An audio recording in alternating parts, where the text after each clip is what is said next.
Student welcome to KBS classes Khan business strategy में my self Aslam Khan. कैसे हैं आप सभी लोग? तो स्टूडेंट हम लोग मिशन बोर्ड एग्ज़ाम 2026 में कॉमर्स में अकाउंटेंसी सब्जेक्ट को लेकर जो एक सीरीज स्टार्ट किए हैं टॉप 100 एमसीक्यूज, तो उसी कड़ी में आज आपको हम इस तीसरे लेक्चर में तीसरे वीडियो में टॉपिक कवर करने वाले हैं। जैसा कि आप स्क्रीन पे देख भी रहे होंगे, थंबनेल में भी देख रहे होंगे, इशू ऑफ शेयर। पहले और दूसरे में हम आपको पूरी पार्टनरशिप में लगभग 30 क्वेश्चन मैंने आपको बताया था और 30 क्वेश्चन का बहुत अच्छा आप लोग रिस्पांस दिए। तो आज हम लोग एक नए चैप्टर पे स्टार्ट करेंगे। एमसीक्यूज़ का जो सीरीज चल रहा है, मैंने बताया था कि आपको चैप्टर वाइज हम कराएंगे। शेयर आपका चलेगा आज कंपनी अकाउंट के अंतर्गत issue of share, then debenture, फिर आगे ratio analysis, cash flow, final account, सारी चीज़ें आपका बारी बारी से स्टेप बाय स्टेप चलते रहेंगे। तो आइए स्टार्ट करते हैं आज का लेक्चर नंबर 3। तो फटाफट जुड़ जाइएगा। लेक्चर नंबर दूसरे में मैंने आपको एक होमवर्क दिया था, उसका बहुत से लोगों ने जवाब सही दिया है। जिसमें अगर हम बात करें तो विशाल, आनंद, श्रद्धा, नेहा, ऐसे बहुत से बच्चे हैं जिन्होंने इसका सही ऑप्शन दिया था। मैंने आपसे पूछा था, ये गुडविल का क्वेश्चन था कि कौन सा आपका यहाँ पर नहीं था, आपका नहीं वाली बात कहा था। ठीक है, तो ये सारे मेथड है, ध्यान रखिएगा। Average profit method, super profit, annuity method, और एक मेथड आपका और होता है कैपिटलाइजेशन मेथड। ठीक है, जिसको हिंदी में क्या बोलते हैं, पूंजीकरण विधि। तो जिनका मैंने नाम लिया सभी स्टूडेंट करेक्ट थे, जिनका जिनका ऑप्शन था कैपिटलाइजेशन मेथड, बिल्कुल। तो गुडविल कैलकुलेट करने का ये अलग अलग आपका मेथड है। एक तो हमारा क्या होता है, एवरेज प्रॉफिट मेथड बिल्कुल है, सुपर प्रॉफिट मेथड है, एनुटी मेथड है, और कैपिटलाइजेशन मेथड भी हमारा है। कभी कभी कुछ बुक में आपको हिडन गुडविल के भी ऑप्शन दिए रहते हैं। ठीक है, तो चलिए आज से हम लोग स्टार्ट करते हैं आज का शेयर सवाल। लीजिए क्वेश्चन नंबर 31 से आपको बताना भी होगा कि आपने ओवरऑल आज के इस 15 क्वेश्चन जो हम सॉल्व करेंगे, 15 में कितने आपके क्वेश्चन सही रहेंगे। ठीक है स्टूडेंट, ध्यान से देखिएगा। पहला क्वेश्चन कह रहा है which of the not feature of the company. Company की विशेषता नहीं है, इसमें कौन से ऐसी है जो विशेषता नहीं है। पहला करा आर्टिफिशियल पर्सन, कृत्रिम व्यक्ति, creation by law, परपीचुअल succession, all of these. बताइए, ABCD 4 ऑप्शन है, कौन सा ऑप्शन इसमें करा नहीं। ध्यान रखिएगा, नहीं शब्द पूछा है, फंसाता है बहुत, नहीं शब्द। बताइए, बहुत अच्छा। जो लोग ऑप्शन नंबर डी की तरफ जा रहे हैं बिल्कुल उनका सही है, सभी करेक्ट है। तो अगर हम बात करें स्टूडेंट, तो कंपनी की सारी विशेषताएं, आर्टिफिशियल पर्सन है बिल्कुल है, क्रिएटेड बाय लॉ बिल्कुल है, परपीचुअल सक्सेशन ये भी है। ठीक है, जिस प्रकार इसको लॉ के थ्रू हम लोग इस्टेब्लिश करते हैं, ओपन किया जाता है, उसी प्रकार कानून के थ्रू इसको हम लोग वाइंड अप भी करते हैं। मिनिमम बात करें तो 2 पर्सन होते हैं प्राइवेट कंपनी में, मैक्सिमम 200 होते हैं। पब्लिक कंपनी रहेगा तो मिनिमम 7 होते हैं, मैक्सिमम अनलिमिटेड होते हैं। ध्यान रखिएगा, अनलिमिटेड होते हैं। थोड़ा आवाज़ भारी है। ओके, चलिए तो क्वेश्चन नंबर नेक्स्ट तरफ बढ़ते हैं। 32 बताइए, the registration of the company is dash. Company का रजिस्ट्रेशन है क्या? कंपनी का पंजीयन है, कंपलसरी है, वॉलंटरी है, अननेसेसरी है, नन ऑफ दीज, इनमें से कोई नहीं। बताइए, आप मुझे बताइएगा सोल ट्रेड का या सोल प्रोप्राइटरशिप, जो भी कह लीजिएगा, और पार्टनरशिप। इसका ही बताइए, क्या इसका रजिस्ट्रेशन मैंडेटरी है कि नहीं है। कंपनी पहले बताइए आप, कंपलसरी है, वॉलंटरी है, ऐच्छिक, जो भी कह लीजिएगा, ऐच्छिक। बहुत अच्छा, इसका सही ऑप्शन है क्या? ऑप्शन नंबर 1 तरफ जाएंगे हम लोग, कंपलसरी। कंपनी का रजिस्ट्रेशन मैंडेटरी है, कराना ही कराना, कंपलसरी कह लीजिए।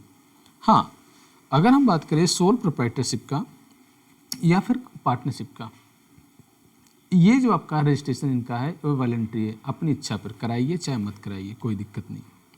बट स्टूडेंट अगर बात करें तो कंपनी का रजिस्ट्रेशन कंपलसरी है, ठीक है, आपको कराना पड़ेगा। कोऑपरेटिव सोसाइटी बिल्कुल, इसके लिए एक्ट बनाया गया 1912, इसके थ्रू आपको रजिस्ट्रेशन कराना पड़ेगा। चलिए क्वेश्चन नंबर नेक्स्ट की तरफ बढ़ते हैं। क्वेश्चन नंबर 33 कह रहा है the maximum number of member in the private company. Low, private company में कितने मैक्सिमम नंबर होते हैं बताइए? 50, 100, 150, 200। बताइए ऑप्शन क्या होगा सही।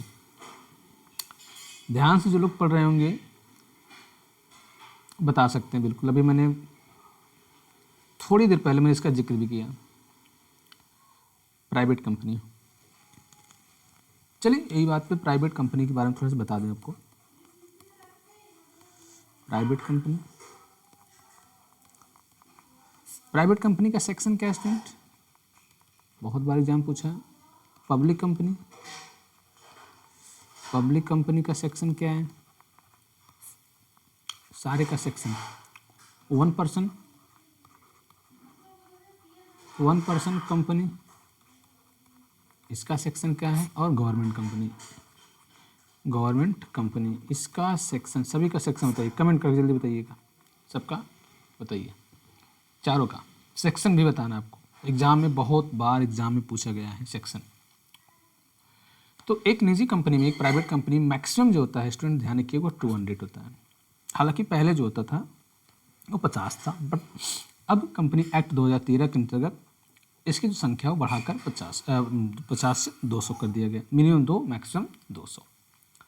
आपको प्राइवेट कंपनी का सेक्शन बताना है, पब्लिक कंपनी का सेक्शन बताना है, 1% कंपनी का और गवर्नमेंट कंपनी का सेक्शन बताना है स्टूडेंट।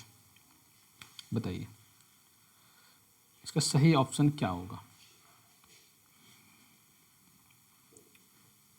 चलिए मैं बता दे रहा हूँ इसे। जो प्राइवेट कंपनी स्टूडेंट, इसका सेक्शन जो है ध्यान रखिए, सेक्शन 2 सब सेक्शन 68 है, ध्यान रखिएगा, नोट कर लीजिएगा अपने डायरी में।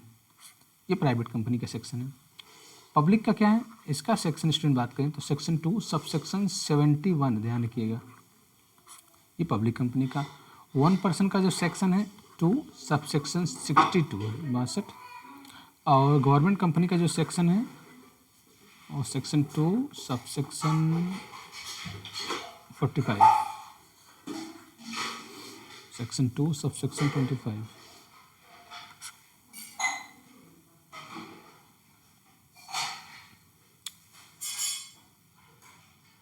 Next question number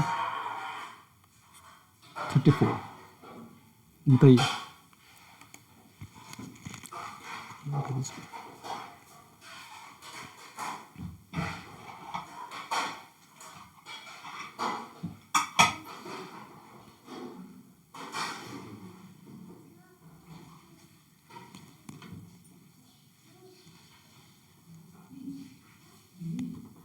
question number 34, तो share holder of A company के जो शेयर होल्डर होते हैं वो क्या होते हैं? कंपनी के हिस्सेदारी क्या होते हैं? क्रेडिटर्स होते हैं, रियल ओनर होते हैं, बैंकर होते हैं, या ऑल ऑफ दीज? बताइए स्टूडेंट। Question number 34। सॉरी, थोड़ा से लगता है जुकाम की कुछ शिकायत है। बताइए स्टूडेंट, क्वेश्चन नंबर 34 का राइट ऑप्शन क्या होगा? ABCD 4 ऑप्शन है। जो कंपनी के जो शेयर होल्डर होते हैं स्टूडेंट ध्यान रखिएगा, ये ऑलवेज टू बी कंपनी के रियल ओनर होते हैं, कंपनी के मेन मालिक यही होते हैं, ठीक है। अगर ऑप्शन यहाँ पर शेयर होल्डर जगह पे स्टूडेंट डिवेंचर होल्डर होता, डिवेंचर होल्डर बोले तो ऋण पत्रधारी, तो ऑप्शन ये सही हो जाता। अगर यहाँ पर डिवेंचर होल्डर अगर होता तो आपका सही ऑप्शन क्या होता? वो क्रेडिटर होता। बट क्वेश्चन ने आपसे क्या पूछा है? शेयर होल्डर के बारे में पूछा है, कंपनी के अंशधारी के बारे में पूछा है, इसलिए इसका सही ऑप्शन क्या होगा? ध्यान रखिएगा, ऑप्शन नंबर बी हमारा क्या होगा? सही होगा। ठीक है स्टूडेंट, समझ में आपको आया? ओके। 35 कह रहा an artificial person created by the law is called. ऐसा कौन सा आर्टिफिशियल पर्सन है जिसको लॉ के द्वारा क्रिएट किया जाता है, उसको क्या कहा जाता है? कानून द्वारा, ये द्वारा ध्यान रखिए स्टूडेंट, द्वारा बनाए गए कृत्रिम व्यक्ति को क्या कहा जाता है? थोड़ा हिंदी में टाइपिंग में मिस्टेक है, प्लीज ट्राई टू अंडरस्टैंड। कानून द्वारा बनाए गए पर्सन को हम लोग क्या बोलते हैं? Sole proprietorship, partnership, company, all of these? बताइए स्टूडेंट क्या कहते हैं?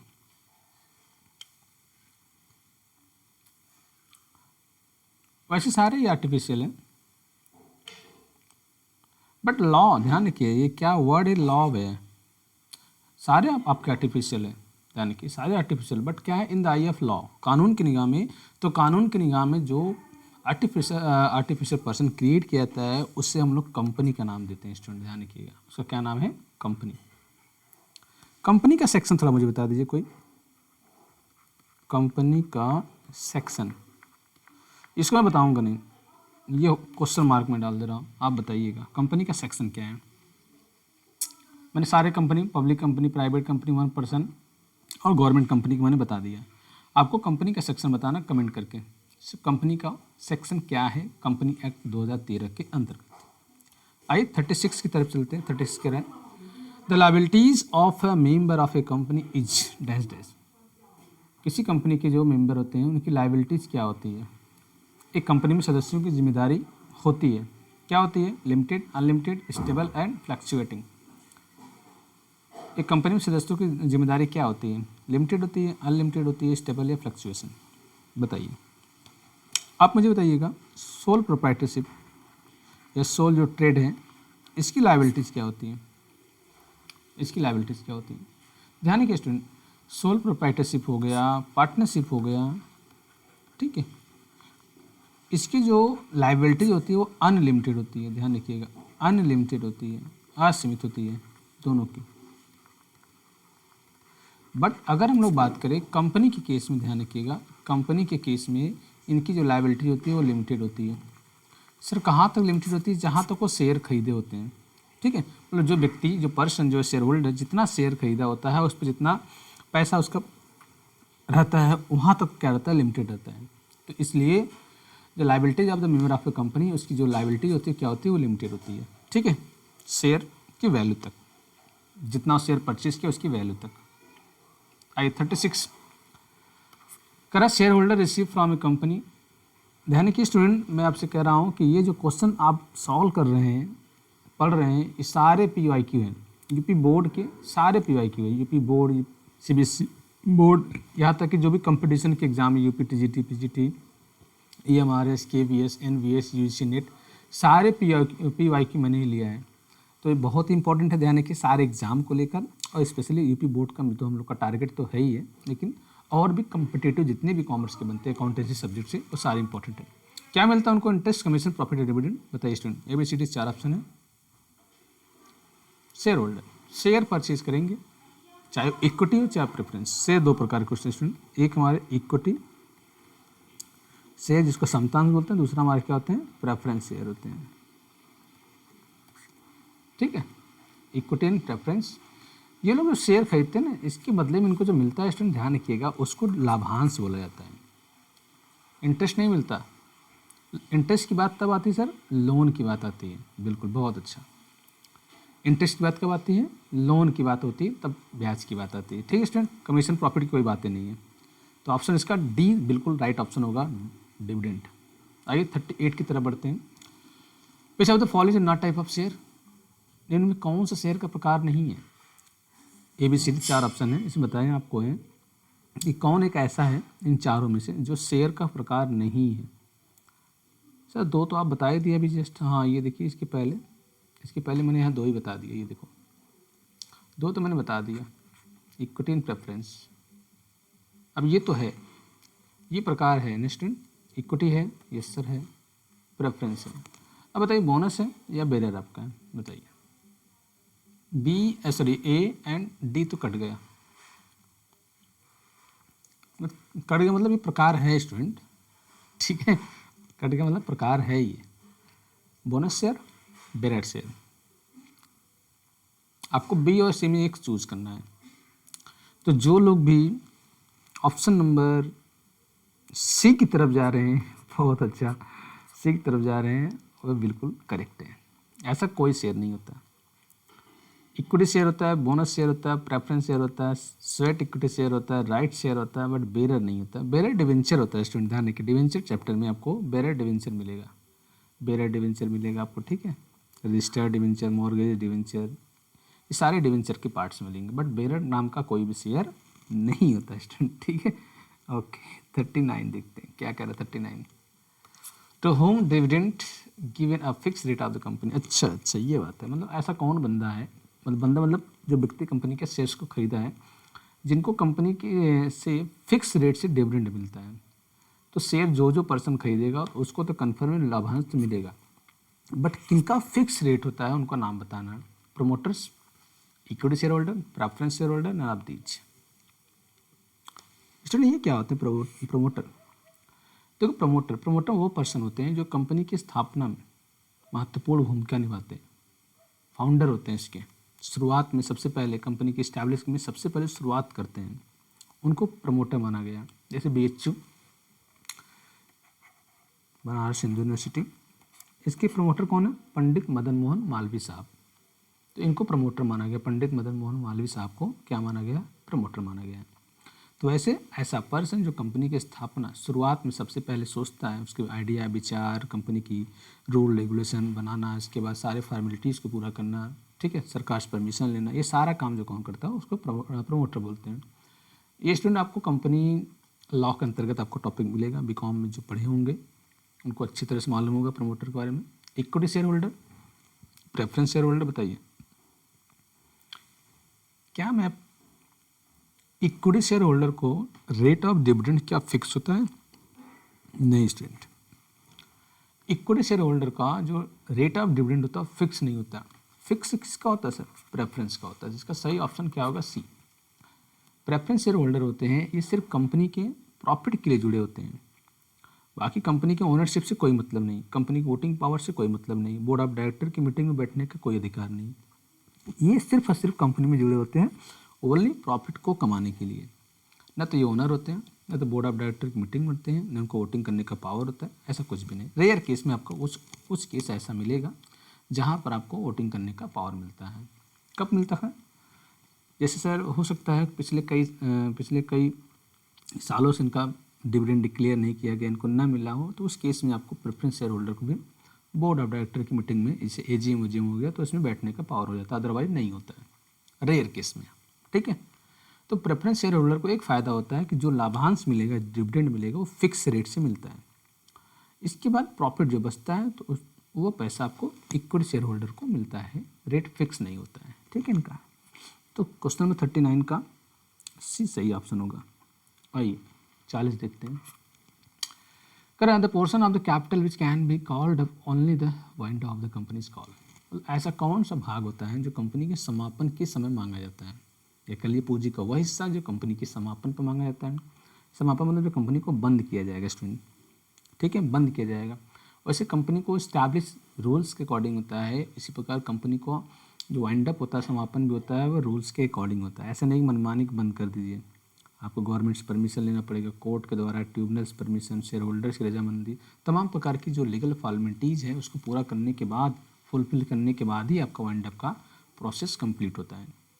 तो ऐसा हिस्सा जो कंपनी के वाइंड अप पर मांगा जाएगा, called up capital, uncalled up capital, reserve capital and authorised capital.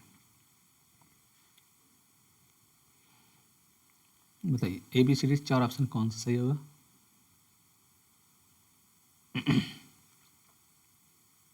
इसमें एक रिजर्व कैपिटल होता है और कैपिटल रिजर्व भी होता है, बड़ा कंफ्यूजन कर देता है कैपिटल रिजर्व। ऐसा मत समझिए कि वर्ड खाली पहले है बाद में, ऐसा नहीं है, ठीक है, बहुत अंतर है। तो स्टूडेंट ध्यान रखिएगा, कंपनी के समापन पे जो मांगा जाता है उस कैपिटल को हम लोग क्या बोलते हैं? रिजर्व कैपिटल मानते हैं। क्या मानते हैं उसको? Reserve capital. कैपिटल रिजर्व जो होता है उसको पूंजीगत लाभों से बनाया गया होता है। ध्यान रखिए, उसको पूंजीगत लाभों से बनाया गया होता है, तो ये अलग है। कॉल्ड अप कैपिटल अलग होता है, जो कंपनी शेयर पर जितना पैसा मांगता है वो कॉल्ड अप कहलाता है। इसको हम लोग कॉल भी बोलते हैं, फर्स्ट कॉल, सेकंड कॉल, ठीक है। अनकॉल्ड अप जो कंपनी अभी तक मांगा नहीं पूंजी का भाग। अथराइज जिससे कंपनी का रजिस्ट्रेशन होता है, कंपनी का नॉमिनल होता है, ठीक है। कंपनी के मेमोरेंडम ऑफ एसोसिएशन में इसका मेंशन किया गया होता है, अलग अलग उसके कैपिटल क्लास, ठीक है, नेम क्लास, प्लेस क्लास, ये सब क्लास के बारे में डिटेल इसमें लिखा गया था। वो अथराइज कैपिटल होता है, ठीक है, जिससे कंपनी का रजिस्ट्रेशन होता है। इसका सही ऑप्शन क्या होगा? रिजर्व कैपिटल, ठीक है। चलिए आइए 10 क्वेश्चन हो चुके हैं स्टूडेंट, ध्यान रखिएगा, 5 और बचे हैं। 41 क्या करा आपसे? Dash dash the transfer of capital reserve मतलब टैक्स दिया है, फिर करा है इस transfer to capital reserve. Tax को पूंजी रिजर्व में हस्तांतरित किया जाता है। क्या है? Profit from sale of fix assets, okay. अस्थायी संपत्ति की बिक्री से लाभ, premium on issue of share, premium पर अंशों का निर्गमन से, profit on forfeiture of share, अंशों का हरण से, ऑल ऑफ एबव। बताइए स्टूडेंट। फॉरफीचर तो आप जानते हैं, इसको अच्छी तरह से पढ़ लीजिएगा स्टूडेंट, एग्जाम में आएगा, थ्योरी भी आता है, न्यूमेरिकल भी आता है। फॉरफीचर क्या होता है? इसका एंट्री भी एग्जाम में पूछा हुआ है। तो फॉरफीचर के केस में क्या एंट्री होता है? रीइशू का क्या एंट्री होता है और ट्रांसफ़र का क्या एंट्री होता है। इसको अच्छे से पढ़ लीजिएगा, आएगा, पक्का आएगा, इम्पोर्टेंट कर लो इसको। क्वेश्चन तो इम्पोर्टेंट है, ये टॉपिक जरूर पढ़ के जाइए एग्जाम में। हरण, ठीक है, हरण, और एक होता है सरेंडर। ध्यान रखिए स्टूडेंट, सरेंडर, समर्पण, दोनों में पढ़ लीजिएगा, दोनों में डिफरेंट भी पूछा है। तो स्टूडेंट जितने भी ऑप्शन दिए हैं सभी ये क्या होता है? कैपिटल रिजर्व में ट्रांसफर होता है, ठीक है, कैपिटल रिजर्व में ट्रांसफर होता है। चाहे मैंने अभी बताया ना, इधर देखो पिछले वाले क्वेश्चन में, ये देखिए कैपिटल रिजर्व पूंजीगत लाभों से बनाया गया होता है, ठीक है। तो इसमें अगर आपको किसी प्रकार कोई फिक्स एसेट से प्रॉफिट हो रहा है, अगर आपके पास कोई एसेट्स था उसको बेचने से प्रॉफिट हो गया तो कैपिटल रिजर्व में चला जाएगा। शेयर इशू कर रहे हैं प्रीमियम पर, तो ये भी हमारा क्या जाएगा? प्रॉफिट का पार्ट माना जाएगा। कैसा प्रॉफिट? यानी कि कैपिटल रिजर्व।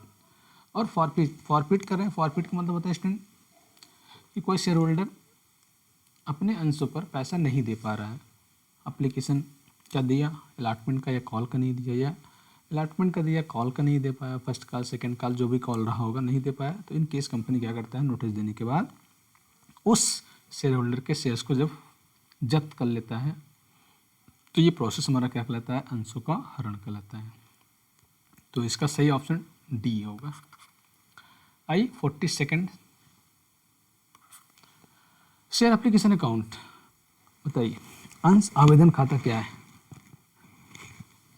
ईपी बोर्ड का सवाल है, कई बार रिपीटेड सवाल है, ये कई साल रिपीट किया है, 16 में, 17 में, 19 में रिपीट किया सवाल।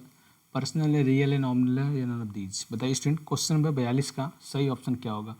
अंश आवेदन खाता है, पर्सनल है, रियल है, नॉमिनल है, या इनमें से कोई नहीं।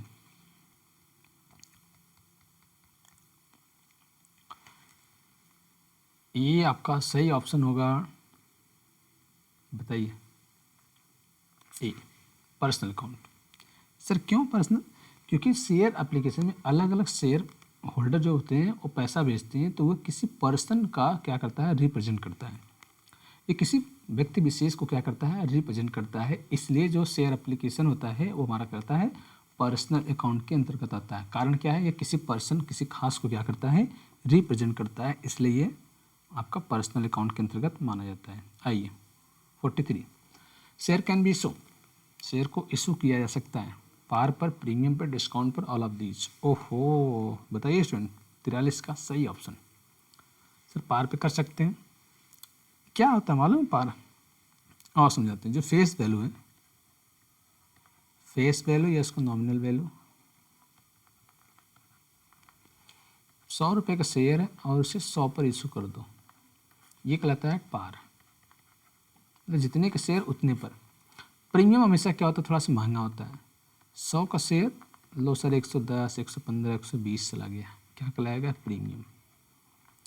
प्रीमियम कंपनी की रेपुटेशन अच्छी है, गुडविल अच्छा है, तो प्रीमियम पे जाता है। 100 का शेयर सर 95 90 पे गया, एड डिस्काउंट कम। समझ में आ रहा है? ये क्या इसको इसके कर सकते हैं, इससे कर सकते हैं, इसके, ये आप दीजिए, बताइए student.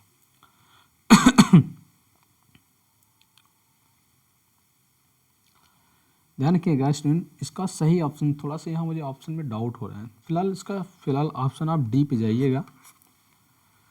Share can be issue, इसको पार पे भी कर सकते हैं हम, प्रीमियम पे भी कर सकते हैं, लेकिन डिस्काउंट पर तो होता नहीं। ध्यान रखिए स्टूडेंट, पहले होता था, हालांकि पहले डिस्काउंट पर इशू होता था, बट अब डिस्काउंट पर शेयर को इशू करने पर बैन लगा दिया गया है एज पर सेबी गाइडलाइंस।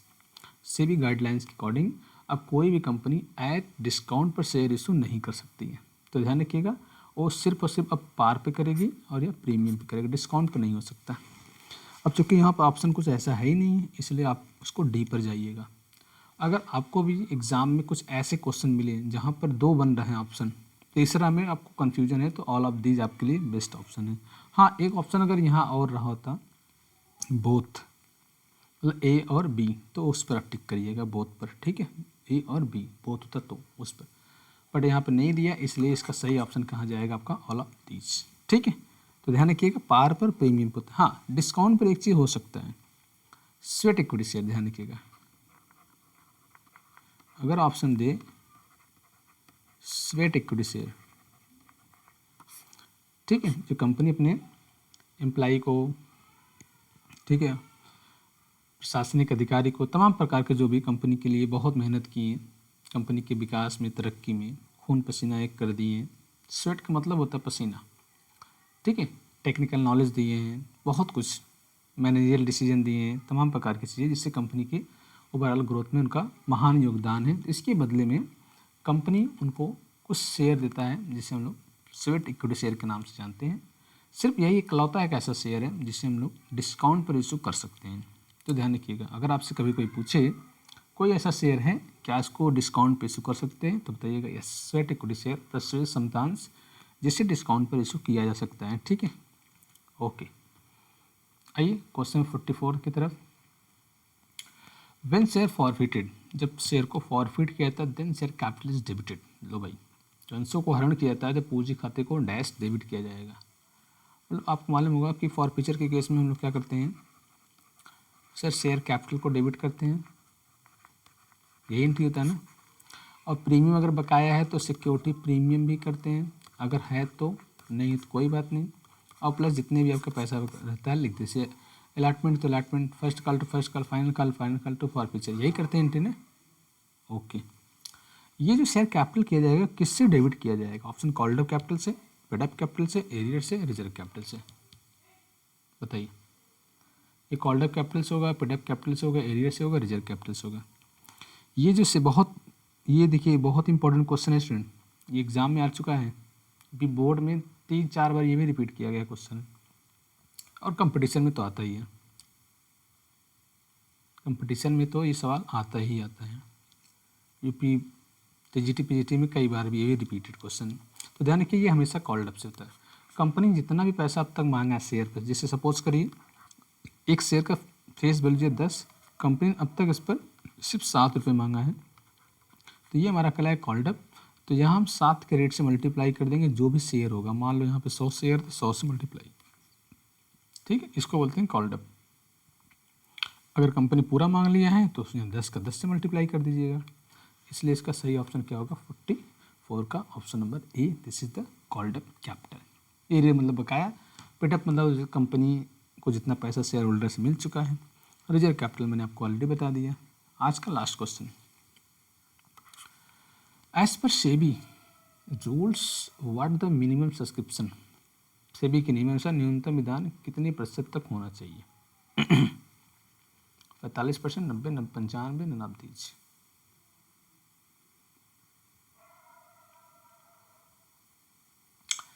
बताइए स्टूडेंट, मिनिमम सब्सक्रिप्शन करा है as per SEBI guideline, SEBI के रूल्स के अकॉर्डिंग डैश कितना होना चाहिए, तो ध्यान रखिए इसका सही ऑप्शन होगा क्या, बी ऑप्शन होगा, 90%। हाँ, एक ध्यान रखिएगा, कभी कभी ऐसा होता है कि किसी शेयर का मिनिमम सब्सक्रिप्शन का प्राइस क्या हो सकता है, ठीक है, प्राइस की बात करेगा तो ध्यान रखिए उसका जो भी नॉमिनल वैल्यू होगा, जो भी इसका नॉमिनल वैल्यू होगा उसका 5% तक होता है, ध्यान रखिएगा, ठीक है।